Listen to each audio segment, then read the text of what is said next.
सुप्रभात। वरुण सूक्त के अध्ययन के क्रम को आगे बढ़ाते हैं।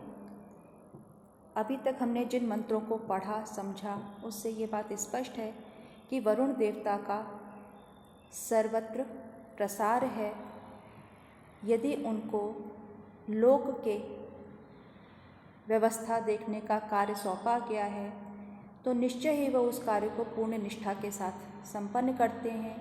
इसीलिए उनको उरु चक्षुषा कहा गया है कि जो विस्तृत नेत्रों वाले हैं। नेत्र का अर्थ है दर्शन, तो भली प्रकार से देखने वाले और उसके अनुसार व्यक्ति को दंडित या पुरस्कृत करने वाले हैं, उसको अपने सुरक्षा कवच में रखने वाले हैं। उनको सब प्रकार का ज्ञान है। जैसे हमने कल पढ़ा कि वो अंतरिक्ष में उड़ने वाले पक्षियों के मार्ग को जानते हैं, वो समुद्री नौकाओं के मार्ग को जानते हैं, अर्थात उनको जल मार्ग का भी ज्ञान है, उनको अंतरिक्ष मार्ग का भी ज्ञान है। उसी क्रम में अब हम आगे बढ़ते हैं तो कहते हैं कि वेदप मासो धृतव्रतो द्वादश प्रजावता वेदा या उपजायते। अब यहाँ पे वो कहते हैं कि वेद मासो धृतव्रतो, धृतव्रत शब्द पहले भी आया है कि व्रत को धारण करने वाले, जो नियम को पालन करने वाले हैं। ऐसे वरुण देवता द्वादश प्रजावता, प्रजावता अर्थात प्रजाओं वाले। प्रजा का अर्थ हम लेते हैं संतति या संतान।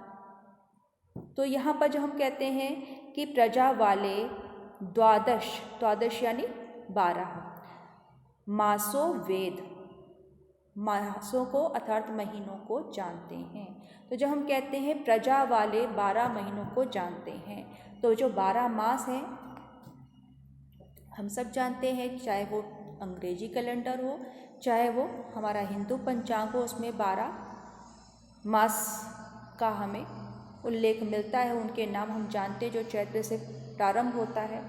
तो उन चैत्र वैशाख इत्यादि जो 12 महीनों को जानता है। अब प्रजावता क्या हुआ, तो जो हमारी तिथियां हैं, जिन्हें हम आज इंग्लिश में जो हम देखते हैं तो उसको हम कहते हैं जो 1 से लेकर के 30 या 31 तक जो दिनांक होती हैं, जो डेट होती है, तो वो प्रजा हो गई। इसी को जब हम हिंदू तिथि कहते हैं तो पड़वा, दूज, तीज, इस प्रकार से जो क्रम चलता है। तो एक कृष्ण पक्ष और उसका जो शुक्ल पक्ष है उसको जानते हैं। तो ये दोनों भी इसमें आ जाते हैं कि जिस प्रकार से हम उसकी गणना करते हैं पक्षों के साथ, कृष्ण पक्ष की जो है 15 तिथियाँ और शुक्ल पक्ष की 15 तिथियाँ।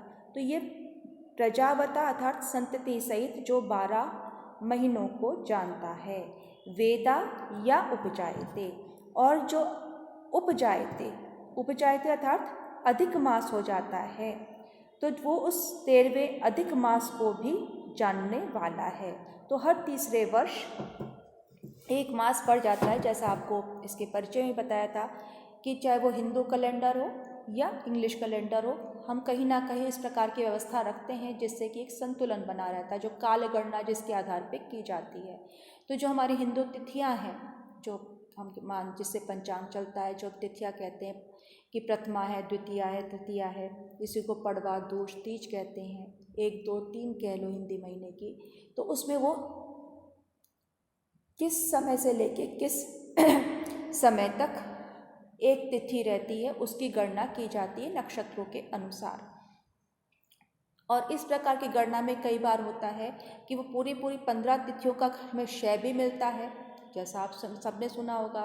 कई बार किसी तिथि की वृद्धि भी सुनते हैं। तो इस प्रकार से जो एक उसके अंदर व्यवस्था बनाने के लिए तीसरे साल वो 1 महीने के बराबर तिथियां बढ़ जाती हैं, तो उसको हम अधिक मास कहते हैं। यानी कि हिंदी महीने में, इंग्लिश के तो जो जनवरी फरवरी चल रहे हैं वो चल रहे हैं, लेकिन उन 12 महीने जो हिंदी पंचांग के होते हैं तो उसके अनुसार वो एक अधिक मास तीसरे वर्ष उत्पन्न हो जाता है, जिसे हम इंग्लिश कैलेंडर में लीप ईयर कह देते हैं। कि वो एक अलग से जो है उस साल फरवरी की तिथि बढ़ जाती, क्योंकि उसमें हर महीने 31 और 30 इस प्रकार से उन्होंने समय जो है रात 12 से और इस प्रकार से कर रखा है, जो डेट चेंज होती है। लेकिन यहाँ पर जब हम घटी और पल के अनुसार जब तिथि की गणना करते हैं तो उसमें एक ऐसा समय आता है कि जब 1 महीने का समय 30 तिथियां बढ़ जाती है, तो दोनों पक्ष उसके बढ़ते हैं। जैसा आपको ये भी ज्ञात है कि ये जो महीना चल रहा है ये अधिक मास चल रहा है। तो ये अधिक मास जो चल रहा है तो इस कारण से अब श्राद्ध पक्ष और नवरात्र के बीच में अधिक मास आने के कारण श्राद्ध पक्ष के तुरंत बाद यानी उस अमावस्या के बाद नवरात्र शुरू नहीं हुए। नवरात्र स्थापना अधिक मास की समाप्ति पर पड़वा से शुरू होगी, प्रतिपदा से शुरू होगी।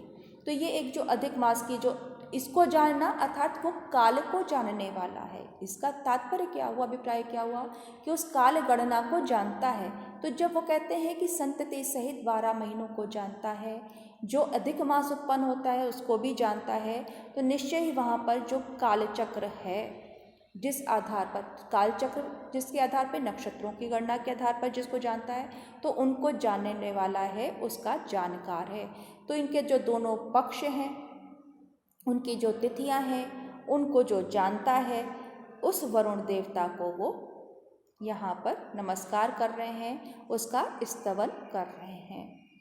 अब उसी बात को आगे क्या कहते हैं कि ये तो हुई काल से संबंधित, मार्ग से संबंधित। अब कहते हैं वेद वातस वर्तनिम उरो ऋष्वस्य वृहिता वेदा ये अध्यासते, कि वेद वातस्य वर्तनिम, वातस्य आपको पता है वात माने वायु, वर्तनी माने मार्ग। तो जो वायु के मार्ग को जानता है, कैसे जानता है, उरो ऋष्वस्य। उरो आपने पहले पढ़ा उरु चक्षुषः, उरु चक्षुषः विस्तृत नेत्रों वाला।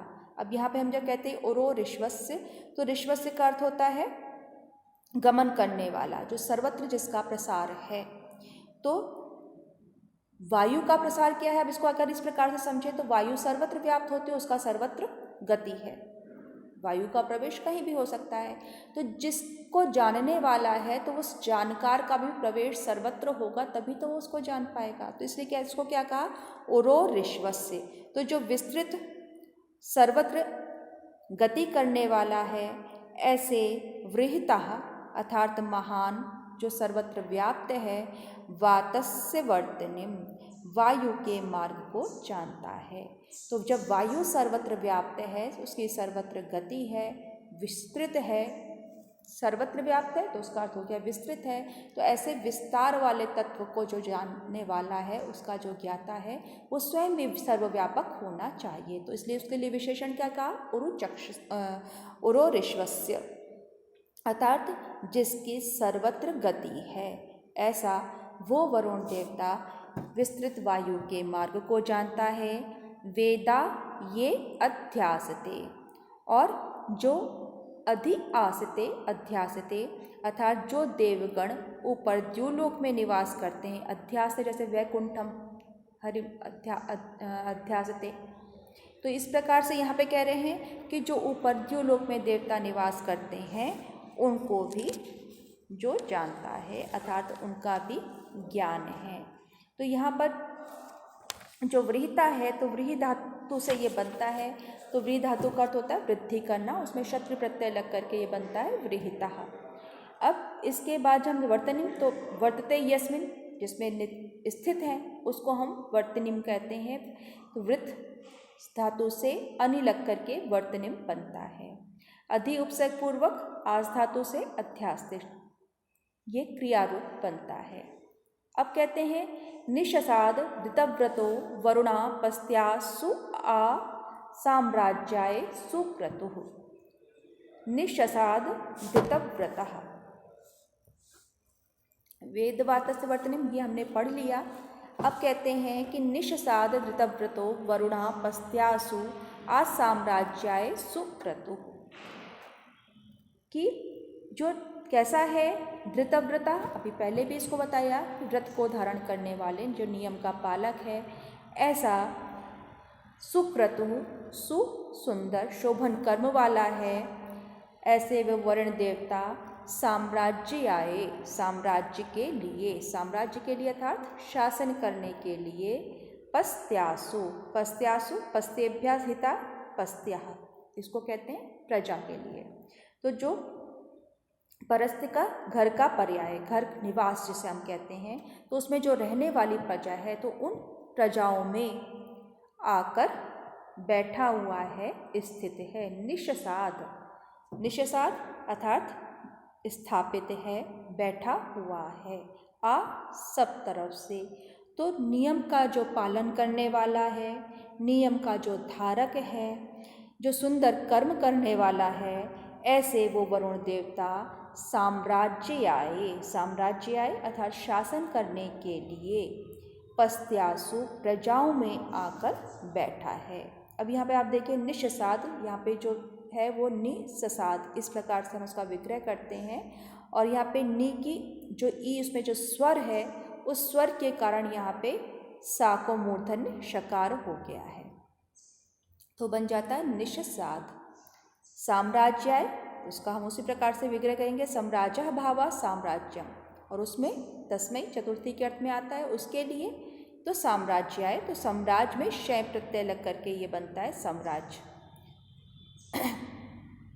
सुक्रतु शोभना क्रतु यस्य सा, जिसके कर्म सुंदर हैं, उसको हम कहेंगे सुक्रतु। तो यहाँ पर वो कहते हैं कि वो वरुण देवता प्रजाओं में आकर के निवास करता है, उनके मध्य बैठा हुआ है।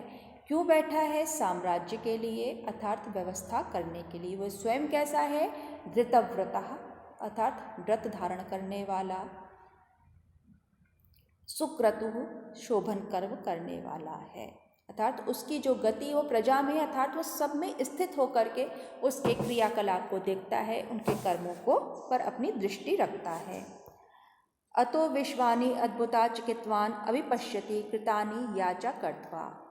अतो विश्वानि अद्भुता चिकित्वान, अतः इसलिए, तो इसलिए चिकित्वान जो ज्ञाता है, जान लेने वाला, अर्थात जो ज्ञाता है, ऐसे वह जो विद्वान है वो वरुण, जो कृतानि किए जा चुके हैं। अतो विश्वानि अद्भुता चिकित्वान अभिपश्यति, दूसरे में आया चरण में कृतानि याचा कृत्वा, कृतानि जो किए जा चुके हैं, ता प्रत्यय लग गया, भूतकालिक हो गया। कर्तवा जो किए जाने वाले हैं, अर्थात भविष्य में संपन्न होने वाले हैं। तो जो किए जा चुके हैं, जो भविष्य में संपन्न होने हैं, उन संपूर्ण कर्मों को अभिपश्यति, भली प्रकार से देखता है। तो पस्त्यासु जो इन्होंने कहा कि प्रजा में आकर के विराजमान होता है, बैठता है। क्यों बैठता है? इसलिए क्योंकि वो प्रजा के मध्य में स्थित है, तो इस कारण से वो कैसा है? उसकी सूझबूझ अच्छी है, सूक्ष्म दृष्टि है, उसका हम कहें ऑब्जर्वेशन अच्छा है। तो ऐसे जिसकी समझ अच्छी है वही अच्छा शासक भी हो सकता है। उसकी जो प्रतिभा है वो व्यक्ति को उसके कर्मों के अनुसार परिणाम देने वाली है, फल देने वाली है। दंड, यदि उसने कुछ भी अनुचित किया है तो उसके लिए दंडित करने वाली है। यदि व्यक्ति सत्कर्म करता है तो उसके लिए वो उसको पुरस्कृत भी करती है, सब प्रकार से उसको सुरक्षा प्रदान करता है। तो इस क्यों संभव हो पाया? क्योंकि वो प्रजा के मध्य में स्थित है। तो लोकपाल होने के कारण जो वरुण है उनको क्या कहा गया है? चिकित्वान, वो ज्ञाता है। कित धातु है, तो वो उसका ज्ञाता है और उनको उनके कर्मों के अनुसार जो भी उसने किए हैं उसका फल देने के लिए वो उन कर्मों को देखता है। और देखने की देखना कैसे संभव है? कि जो किए जा चुके हैं और जो किए जाने वाले हैं उन संपूर्ण अद्भुता जो आश्चर्यजनक हैं। क्या है आश्चर्यजनक? जो उसके द्वारा कार्य किए जा रहे हैं, जो कर्म संपन्न किए जा रहे हैं, उनको अभिपश्यति, भली प्रकार से देखता है। तो यहाँ पे इन दोनों मंत्रों की संगति हो जाती है कि ज्ञाता है और प्रजा को उसके कर्मों के अनुसार फल देने के लिए वो उनके कर्मों पर अपनी दृष्टि रखता है और उसके अनुसार ही वो उनको पुरस्कृत या दंडित करता है। जैसे कि आपको चिकित्वान, कित धातु है, उससे कसु प्रत्यय होता है और स्वर आगे होने के कारण यहाँ पे पदांतान को जो चिकित्वा कहा तो आ को आन हो गया है ना, तो वहाँ पे चिकित्वा यान, यानी का जो वैदिक रूप है वो यहाँ पे या दिखाई पड़ता है। हम जो कहते हैं यत ये यानी, तो यहाँ पे यानी जो है वो उसका वैदिक रूप हमें या दिखाई पड़ता है।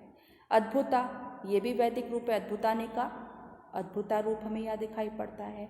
तो क्यों इसको हम ये मान सकते हैं कि लौकिक संस्कृत में आते आते जो संस्कृत का रूप है वो इतना परिष्कृत परिमार्जित हो गया था कि यदि हम देखते तो लेकिन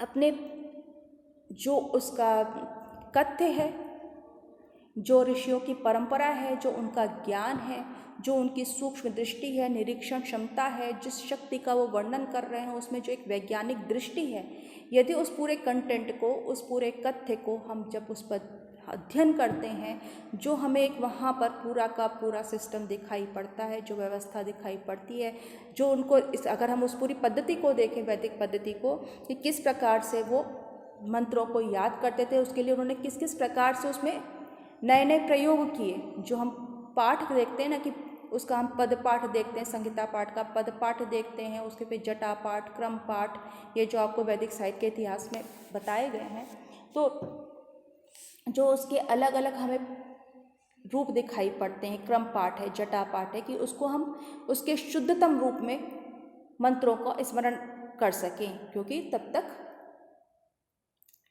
लेखन कला का विकास नहीं हुआ था, लिपि का विकास नहीं हुआ था। तो स्मरण करने के कारण ही, सुन करके स्मरण करने के कारण ही हम उसको श्रुति भी कहते हैं। ये सारी बातें हम पहले भी कर चुके हैं। लेकिन यहाँ पर ये जो उनकी एक जो वैज्ञानिक दृष्टि है और जो उनके हम कहें कि नवीन प्रयोग है, जिसके आधार पर वो अपने मूल रूप में संरक्षित, उन्होंने उसको कई कहना चाहिए कि शताब्दियों तक उसको सुरक्षित रखा। तो उसके कारण उन वैदिक ऋषियों के जो भाषा है उसमें हम किसी प्रकार का दोष नहीं देखते हैं, और उसको हम कहते हैं आर्ष प्रयोग है, क्योंकि उस समय वही प्रचलित थे। यानी कि उस समय जो व्याकरण के नियम थे वो इतने कठोर हम कह सकते हैं नहीं हुए, या उसको हम मान लें कि वो ऋषियों का स्वातंत्र था उसमें, कि उनको जिस रूप में उस मंत्र का उच्चारण जो है वो एक स्वाभाविक गति से होता दिखाई पड़ा, उन्होंने उसके उस रूप का प्रयोग किया। तो वहाँ पर जो कथ्य है वो महत्वपूर्ण है। कलेवर जो है उसमें थोड़ी बहुत जो है उनके अपने दृष्टि के अनुसार हमें उसमें कई स्वतंत्र प्रयोग मिल जाते हैं, जैसे हम आर्ष प्रयोग कहते हैं, उसमें दोष नहीं देखते हैं। तो उस हमारी उन ऋषियों के प्रति जो उन्होंने हमें ज्ञान दिया है उसके प्रति जो हमारी सम्मान है, हम उसको प्रदर्शित करते हैं, और उस परंपरा के प्रति हम ऋणी हैं जो उन्होंने हमें एक दिशा प्रदान करी। क्योंकि यदि ये दिशा नहीं मिलती तो अध्ययन में भारत इतना आगे नहीं होता।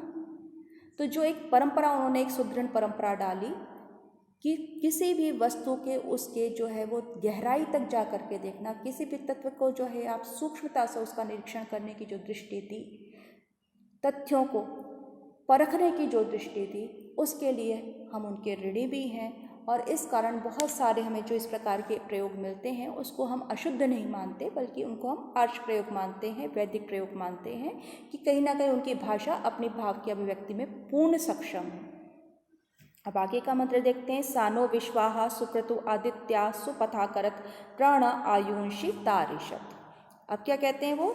सानो विश्वाहा सुक्रतु आदित्या सुपथा करत, कि वो फिर आया सुक्रतु जिसके सुंदर कर्म हैं, तो वो उत्तम कर्म करने वाला या श्रेष्ठ बुद्धि वाले वो वरुण जो हैं, आदित्य यहाँ पे वरुण देव के लिए आया है, कि वो वरुण देवता विश्वाहा हमेशा सदा न हमें, हम प्रजाओं को, हम ऋषियों को, हम जीवों को सुपथा, पथ माने मार्ग, सु माने सुंदर, सुपथा करत अर्थात सन्मार्ग से युक्त करें, सुमार्ग से युक्त करें, न हमारी आयुषी, हमारी आयु को, हमारी उम्र को, हमारी अवस्थाओं को प्रतारिषत वृद्धि करे, उसको बढ़ाए। तो यहाँ पर जो ऋषि हैं, शुनश्चेप ऋषि हैं, वो वरुण देव से प्रार्थना कर रहे हैं कि वो सुंदर कर्म करने वाला है, सद्बुद्धि है, सुबुद्धि देने वाला है, स्वयं अच्छी बुद्धि धारण करने वाला है। ऐसे वरुण देवता सदैव हमें सन्मार्ग से युक्त करें, सुपथ पर ले जाएं और हमारी आयु की वृद्धि करें, अर्थात हमें पूर्णायु प्रदान करें। विश्वाहा विश्वेशु अहसु के लिए यहाँ पे वेद का जो है वो वैदिक रूप है, जिससे बनता है विश्वाहा। विश्वेशु अहसु, अह माने दिन, तो प्रतिदिन, विश्वम वहति एक तो होता है, वहाँ पे विश्वाहा शब्द आता है, उसके लिए बनता है। यहाँ पे आता है कि समस्त दिनों में प्रतिदिन हमें सन्मार्ग से युक्त करें, अच्छे मार्ग पर ले जाएं। करत यहाँ पे ये क्री धातु का लेट लकार का रूप है, प्रथम पुरुष एक वचन है, इससे यहाँ पे करत बना है।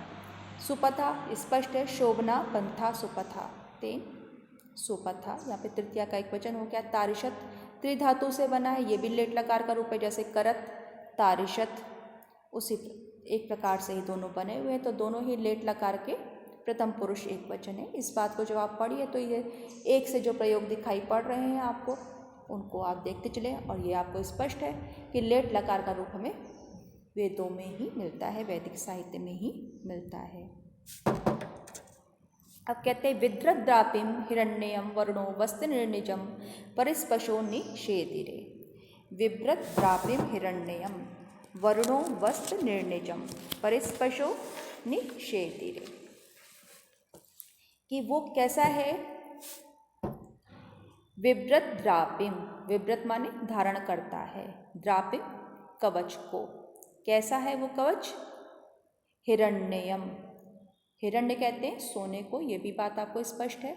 तो हिरण्यम अर्थात जो स्वर्णमय है, ऐसे कवच को धारण करते हुए, विव्रत धारण करते हुए, वरुणों वह वरुण देवता, निर्निजम, यहाँ पे निर्निजम है, निर्निजम नि उपसर्ग है, निजम, अपने शरीर को वस्त्र आच्छादित करता है, ढक लेता है। और परिस्पशो निषेधिरे, स्पशा जो उसके गुप्तचर हैं, स्पर्श गुप्तचर के लिए आता है, ये भी आपको स्पष्ट है।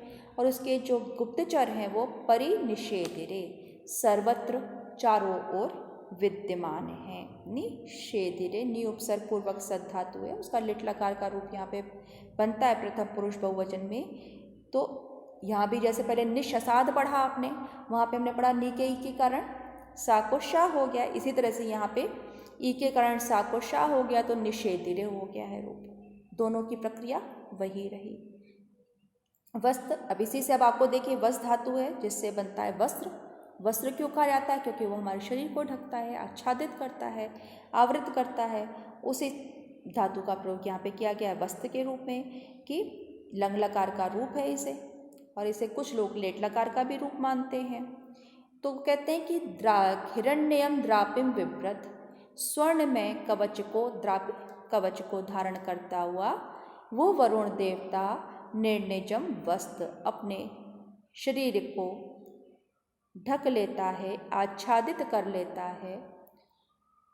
और उसके जो गुप्तचर हैं स्पशा परिनिषेधिरे, वो सर्वत्र परि यानी चारों ओर, तो वो सर्वत्र वर्तमान है, वो सर्वत्र रहने वाले हैं।